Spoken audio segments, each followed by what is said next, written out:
बतास बनी छुन आइदेऊ न, फेरि मेरै हुन आइदेऊ न। बतास बनी छुन आइदेऊ न, फेरि मेरै हुन आइदेऊ न।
प्रकृतिसँग रमाउँदै ठुला ठुला पहाडहरूलाई चिचोल्दै म अब लाङटाङ भिलेजभित्र प्रवेश गर्न लागिरहेको छु।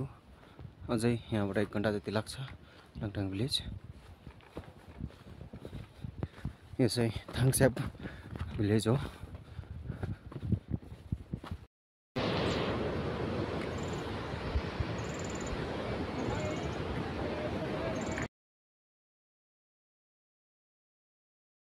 ट्रेकमा के हुन्छ भनेपछि मेन त सास फुलिने भयो हैन।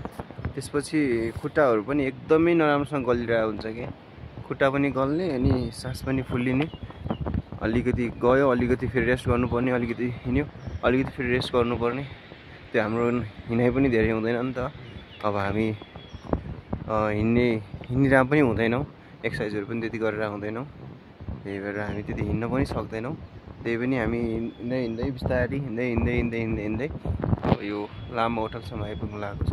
यस्तो छ, टाढै छ, एकदम हिँड्नुपर्छ। सास त्यस्तै फुलिन्छ, खुट्टा त्यसै दुख्छ।